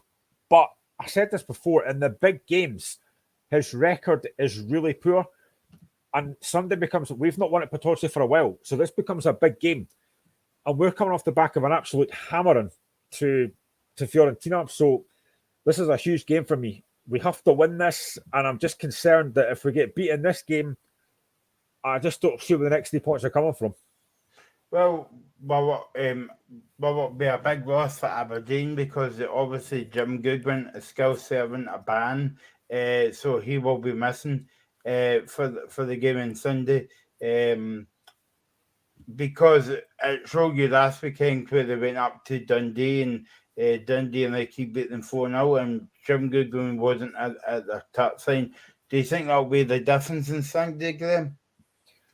I don't think so. I think he'll have had his, have them in training. He'll have done his talk beforehand, so they'll know what to expect. And I have to be honest, I shouldn't have done this, but I actually laughed at that goal last week with the own goal. I thought it was hilarious.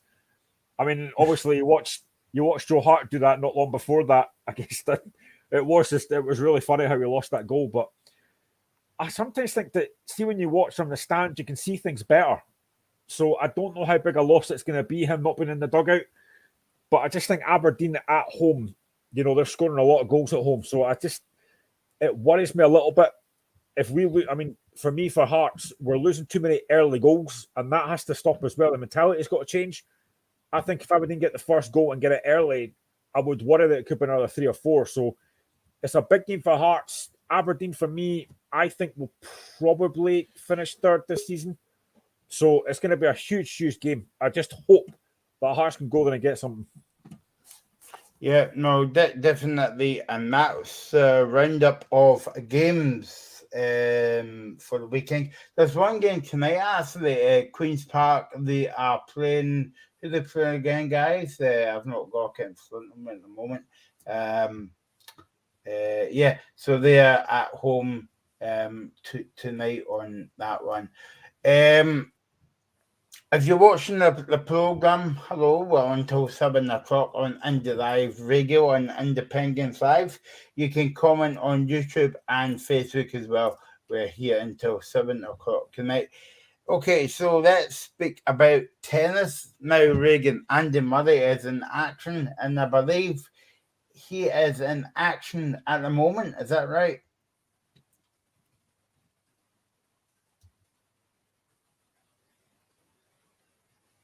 You're on mute, Reegan.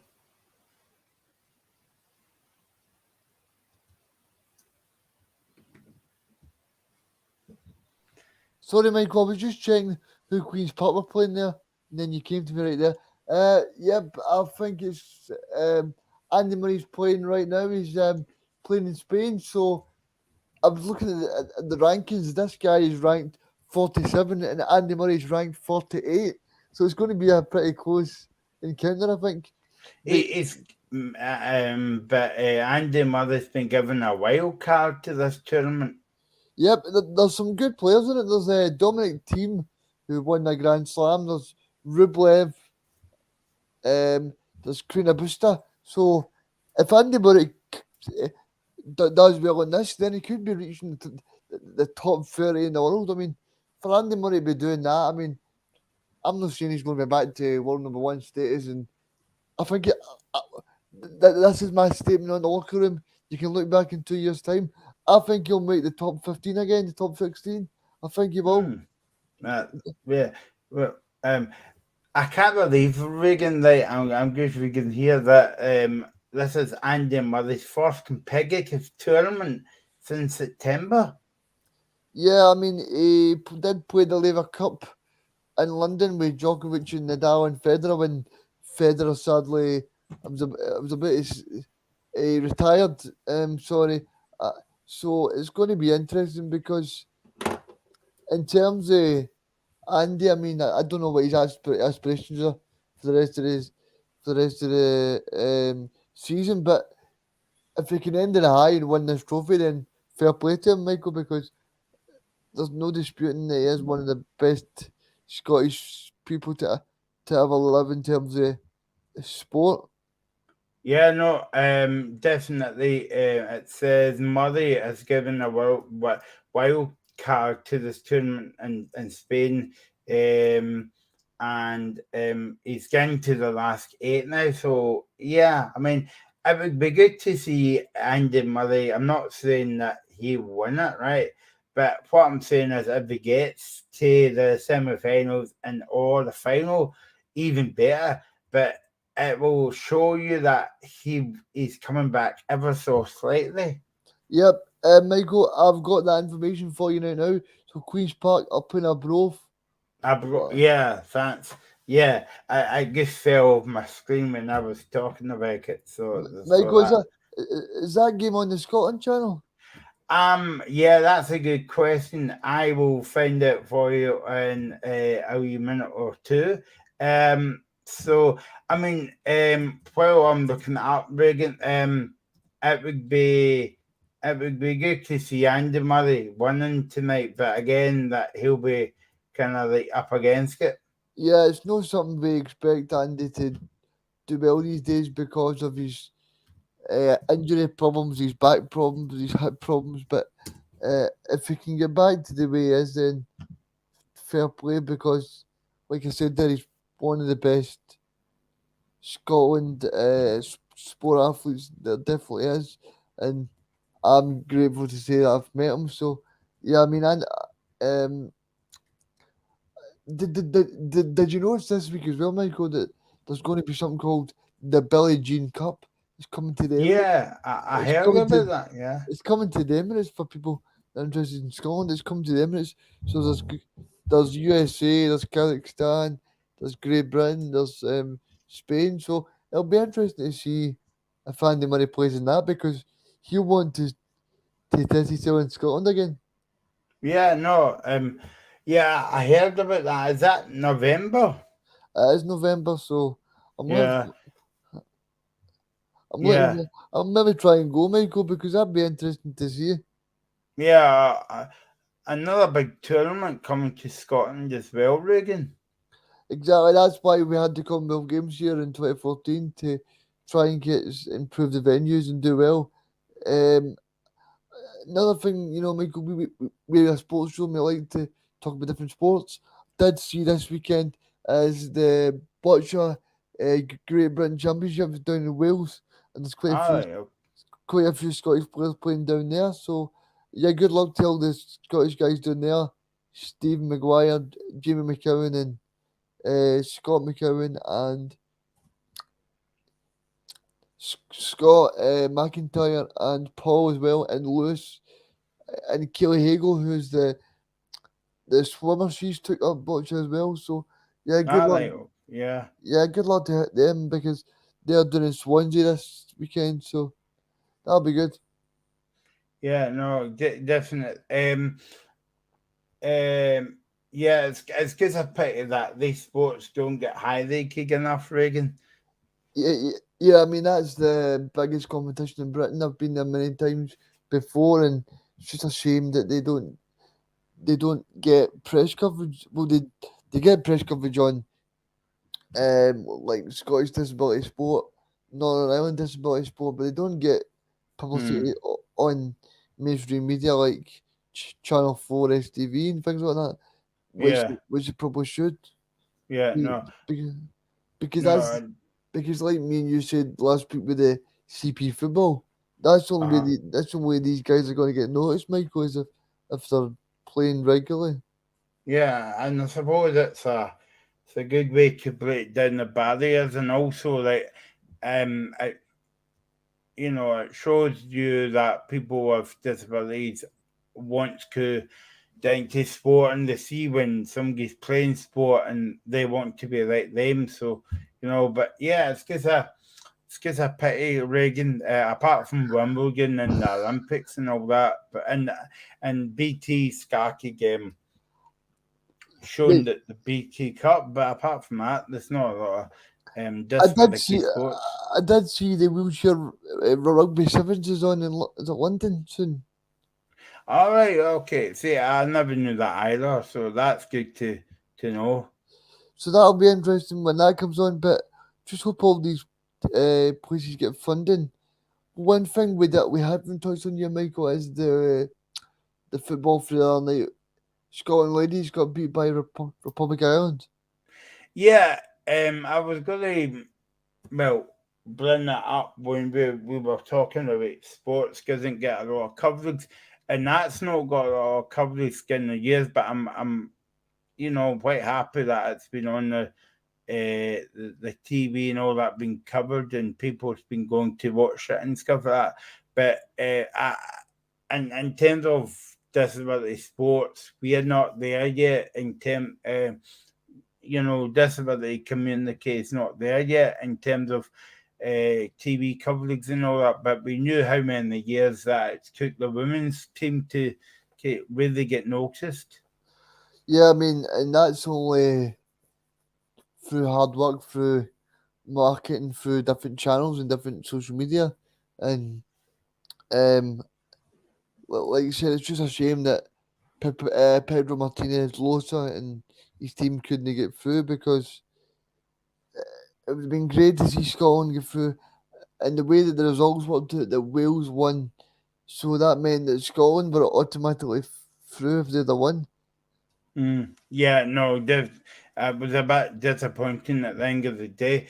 Just come back to the game tonight, Reagan. I don't know why the game's on a Friday night because it's not on the TV, so I don't understand why they're making that game off Friday night. The only thing I would say is probably to attract more fans because they did say, I don't know if you know, but see that open goal, Broomhill.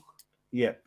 So they said that one of the strategies they're doing with Glasgow is that they're scared that all the fans will go to Celtic and Rangers games, so they're trying to think of different ways to draw in more fans. Maybe that's one of the ways. Right, yeah, because usually you do have a game in the Friday night, Reagan, but sadly not tonight as well. And I would like to see that game as well because I enjoyed watching Abroad last season, even though they never got up, but they actually did well. And Queen's Park are quite good to watch. I know they sitting top of the league, 3 points off top of the league. Yeah, no, they're sitting top of the league. So one tournament that's underway, Reagan, is the women's rugby World Cup Pool A. I think Scotland are playing is it tomorrow morning against Australia, but they never got off to a very good start, Reagan, because they get beat last week, off of Wales 18-15. So it was a bit of a tight game, that one. But so was this in the World Cup they played Wales? Yeah, this was in the World Cup, and I think that the World Cup is in New Zealand as well. I imagine Australia will probably pump into that as well because my rugby knowledge is not great, Michael. But I remember Graham saying that Australia are one of the best rugby teams. So, I mean, I just hope we can put in a good performance and not get embarrassed ourselves what the football did the last couple of days because Yeah, we don't want yeah. we don't want we don't really want bad headlines. But I mean, hopefully they can put in a good performance. I was hoping Dave would be still on because obviously we're coming up to Aberdeen now, and because there's another big tournament coming to Aberdeen. I think it begins this weekend. Reegan, it's the tomorrow. It's a curling. It's coming to Aberdeen. It's basically they are 35. There are 35 teams, 2 females and 2 men athletes at the week long. All right, so it begins tomorrow and it's on for the week. But yeah, I'm always interested in seeing kind of like big tournaments coming to Scotland. See, for Killing not being a big sport, Michael, it does get a lot of TV coverage on Channel 4 and different platforms like that because I have seen it a lot with, is it Eve Muirhead for Scotland? Even, yeah. Aye. See retired there this year. Aye, but she's always got a good team and she's always competitive, so I think Scotland have got a good chance. Is it Scotland or is it GB this time? Or No, it's Scotland. It's playing. I mean, I think they could probably win it then because I think I don't know how, but maybe it's because of when you're on the curling, it's cold, so maybe they're used to the cold weather. And Yeah, that's why exactly. Because why everybody's used to the cold weather. This tournament was cancelled in the past 2 years, obviously because of COVID, and it's and basically they never found it. They find it very difficult to fit in the schedule, but I'm happy that it's going out tomorrow. The last time this tournament was held, it was back in Russia in 2016. Wow. So it must be like not a big thing that happens much often. So it's a good privilege for Scotland to have that. It's in Aberdeen. Hopefully, people from the North East, like Dave, can go and see it, and because then that'll attract more people to curling and hopefully take it up, and then Scotland can do well in the future. Scotland's opening game, then Group C, and they're playing against Hungary, and tomorrow morning, in the tournament. So that's good to see, Reegan. Aye, something they've got in common, Michael, is Scotland are playing hungry, and I'm very hungry. So no, I'm definitely hoping that they can play well because Scotland's got a good reputation at curling, Michael. So Yeah. hopefully they can take that on there and do well because I think that people will be expecting them to do well. Like me, like obviously I watch curling at the Olympics and stuff like that, and they seem to always do well. So no, hopefully they can put in a good performance and the Scottish crew can be happy. I don't know if it's actually on the TV. I would imagine it is on the TV. Yeah, I imagine it will be because of all the major competitions for curling are somehow on the telly. So that hopefully that can highlight the sport and then more people can take it up. Because like I said, I think obviously Andy Murray we spoke about earlier, Michael. Eve Muirhead, she's another one where people can be inspired by her. Yeah, no, that would be, yeah. I mean, and it's the same as like disability sports as well. That people will be inspired, but the only way that people will get inspired, Reegan, is if they see more kind of like sports on TV. Yeah, it definitely is. I mean, it's like if you don't show something, nobody's going to know. if you keep showing it, then more and more people are going to find it. Yeah, Like- no, Like people only get into things because people show them. If you don't show people, then they don't see it. yeah, no, I know.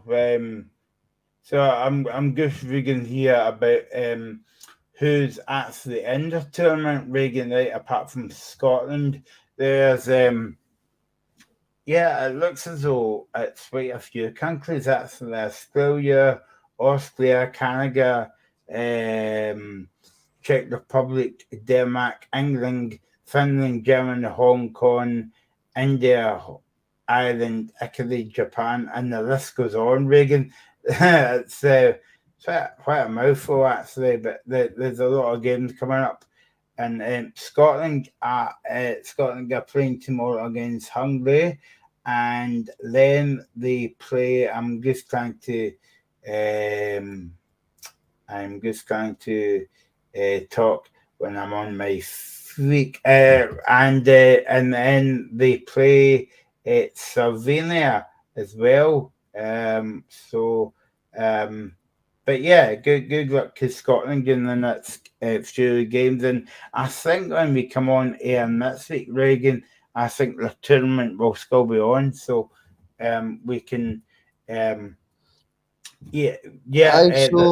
the 15th of October to the 22nd of October.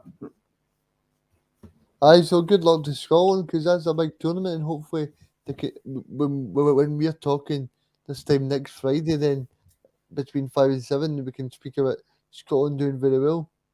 Yeah, and if you want more information about it, you can go, and because I think tickets will still be available for the sessions as well. If you want more details, you can go on to www.worldcurling.org. So that's www.worldcurling.org as well. Talking about things. You can still comment on the show. We're here for another 15 minutes or so. So you can comment on YouTube Live or Facebook Live. We're on till 7 o'clock. No show this Sunday. As of this Sunday, we're not on this Sunday. But other than that, we'll be back next Friday and next Sunday with the weekend edition of the Locker Room. And like tournaments like that, Reegan, it's good to see. And I saw somewhere on, I was watching there's women's boxing on this weekend as well. Yeah, is that in Scotland? Sadly, it's not in Scotland. It's on Sky, but it's good to showcase that women can do sports as well as Yeah, men. it is. It is, Michael, but I think in case of women's boxing, it's not really a thing I like to see is two women fighting, but yeah. I mean, it's just good to see that females are getting the recognition they deserve and getting the right spotlight, because we know if we done the locker room back in the early 2000s, you'd be talking about women's football, you'd be like, where can you see a game? But now they've got streaming services, they've got a deal from Sky, you've got Eddie Hearn, who's now sponsoring fights like is it Katie Taylor? Yeah. You had that Emily Bridges, the New Zealand girl. I mean, they would have never ever signed these people up for multi-million-pound deals back in the day, and it just shows you. It's like you said earlier with disability sport. It's just it's good to see that they're moving steps forward and they're bringing things in, because I think it's about time, and I think it's about time that we recognise that these sports stars, whether you play football, rugby, tennis, basketball, or anything, even if you're a presenter on any sports channel, then you still deserve to be on that platform and say your opinion. Reegan, can I just break away from sports news for a minute? There is some breaking news here, and it's involving not sport, but a famous actor in Scotland, Robbie Coxane. He sadly died at the age of 72. He basically, in a statement, his agent said that I can confirm that I could die in hospital this afternoon again in Falkirk. So that's really sad news just coming into this year. The news just broke about 3 minutes ago now. So Robbie Coxane is died at the age of 72.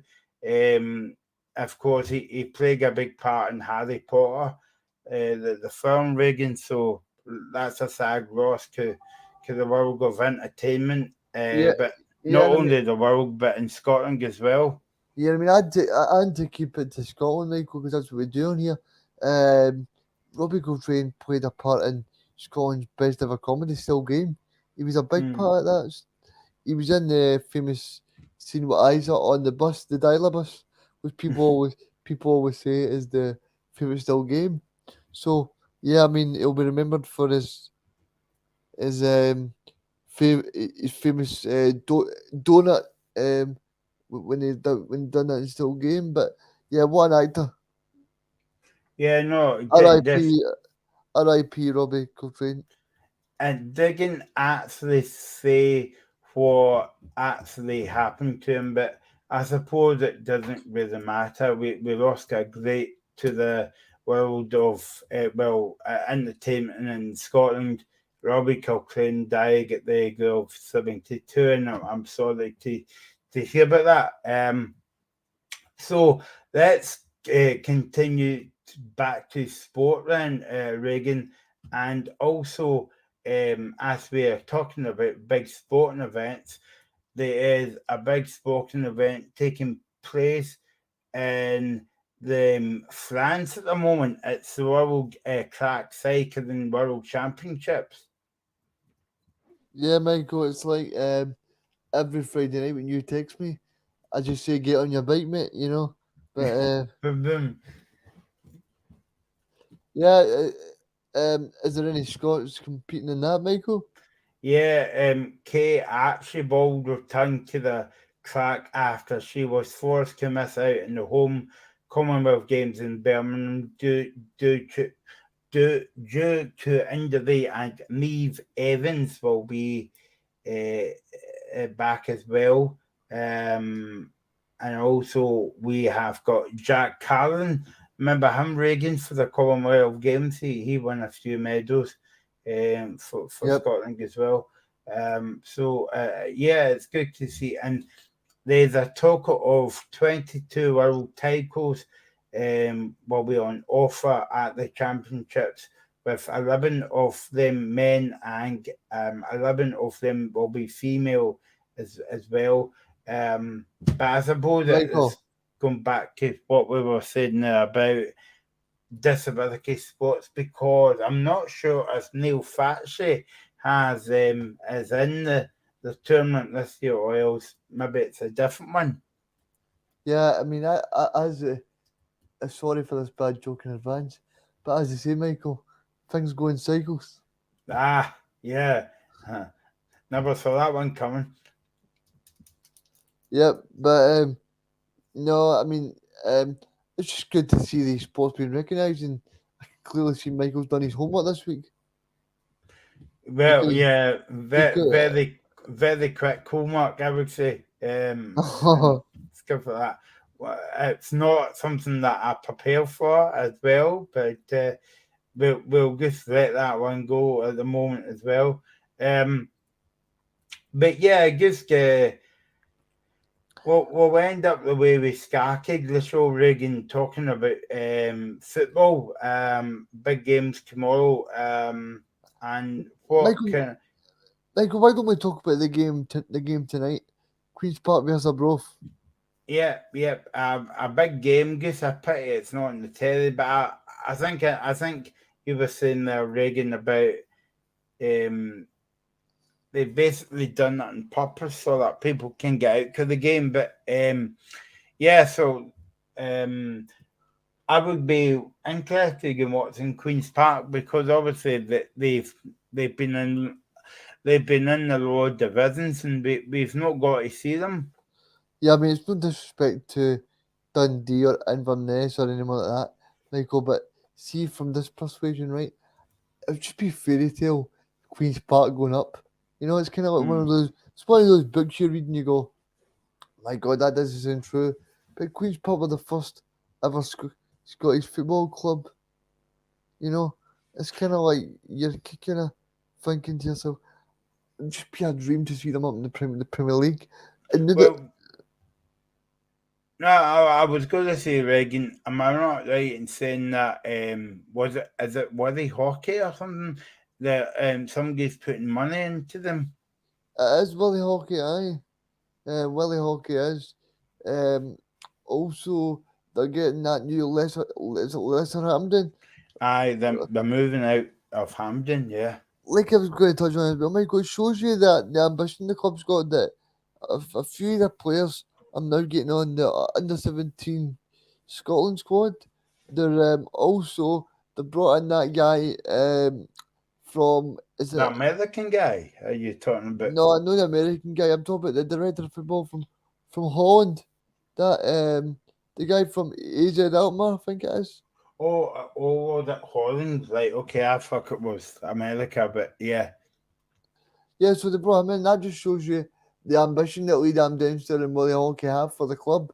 If they're willing to go out there and say, we're going to scout for a Dutch director of football, it just shows you that Queen's Park must be serious and their ambitions for this to take them to as far as they can go.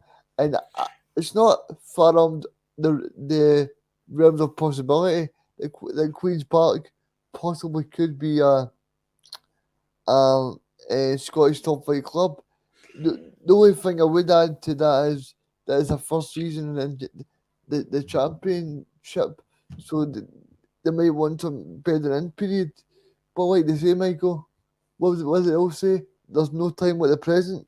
So we get not be good, Reegan. This is me gleaming again, but we get not be good to see Packet Thistle, Celtic, Rangers, and Queen's Park all in the top flight. All 4 teams from Glasgow. Oh, it'd be amazing. The vibe you would get in Glasgow would be amazing. I mean, you get, and I'm sure with Queen's Park getting to even the championship now, I'm sure they attract good crowds because people want to see a good story. It was like, remember when, I'm trying to think of little clubs that go up. Remember when Bournemouth were that low? Everybody was just interested in what they were doing. Even Blackpool. Even Gretna. Aye, Gretna. Even Livingston, when they played in Europe and they bought all their players, remember, Michael? Mm-hmm. So and you would say Dunfermline as well when they get into Europe. Aye, you've got Dunfermline, you've got even Kilmarnock back in the day going to Europe. Rafe Rovers. And I think that's what we need to get back to. We need to get back to shining the spotlight on the positives of Scottish football. You look at the Open Goal FC, right? No one ever thought that was going to be a success, really, apart from Cy Ferry and Paul Slane and whoever else was involved in it. But they're sitting third top of the Lowland League. So you need to say that if they can do well as well, because they've got ambitious clubs now. You've got teams like Celtic Hearts, Brora, even the club, is it Bonnie Rig Rose? Even clubs like that, Michael. A couple of years ago, you'd have thought Bonnie Rig Rose in League 2? No way.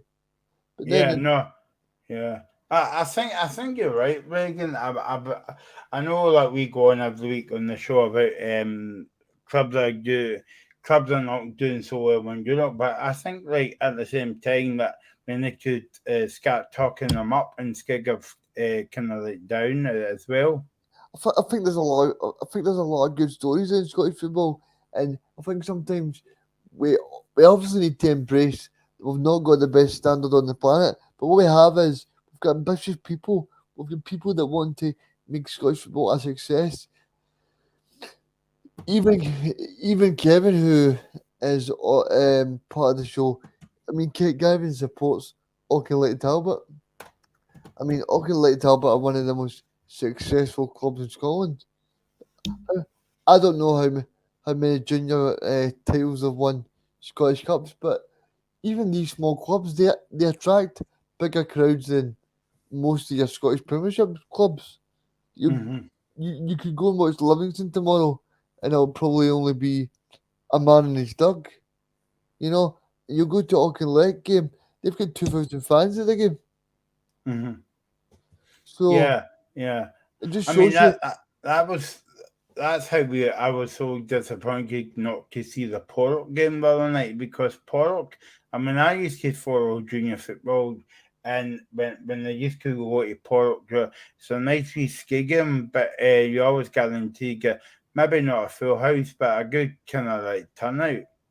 Yeah, and I don't think these clubs get enough credit, and sometimes we can talk about them, Michael. And I think that's a wee segment we should do is maybe speak about the junior games. Let people know that if they're in the local area of Pennycook, of I don't know, Tollcross Road, where can they go and watch their team? Where can they?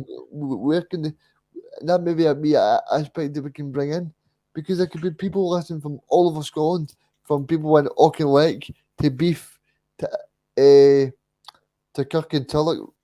So you could do a wee segment on all the junior games, because it's not just Scott.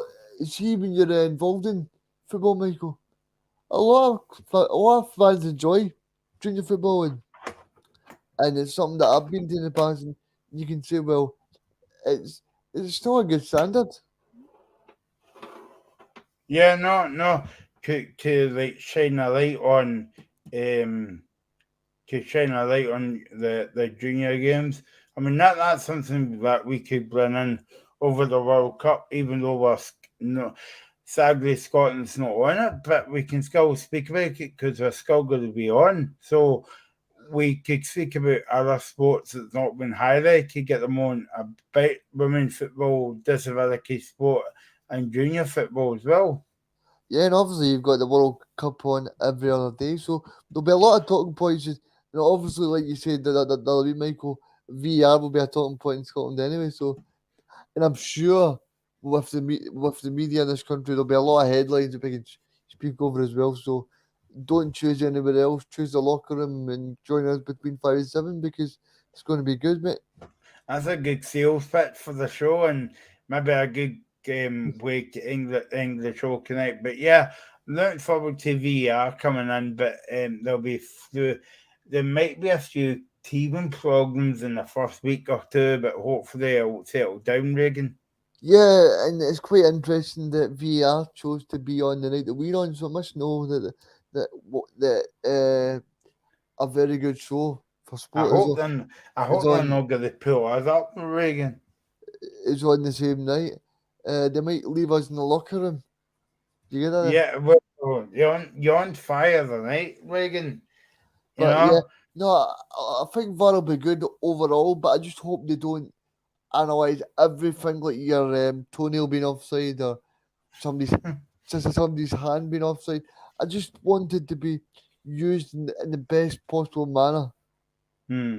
Yeah, and I don't know about you, Reegan, right, but obviously the first 2 weeks it might be a bit of teething problems, but after that, I would want VR. See, I'm not kind of sold on VR yet, but I would want to take a few seconds, not like a few minutes. Yeah, and the thing that's going to be interesting is obviously they've got that VAR hub in London, but where are we going to have the VAR hub here? I did see somebody talk about, Yeah. is it Clydesdale Suite? Yeah, But apparently it was announced, yes, it was kind of leaked yesterday and it wasn't meant to be announced, but there you go. But I mean, imagine telling people fans where it is. Yeah, especially in the west of Scotland. that's true, Michael. Well, it's been great to be on, mate, and I appreciate you having me on again. Yep, no, definitely. Thanks, Reegan. Don't forget, we'll be back next Friday night. No show this Sunday. We'll be back next Friday and next Sunday on Independent Live and Indie Live Radio. Thanks to Graham and thanks to Dave, and also thanks to Mr. Stevens on fire tonight as ever. And we'll speak to you next Friday at 5 o'clock here on Indie Live Radio and Independent Live. Have a good weekend. Have a good weekend, guys.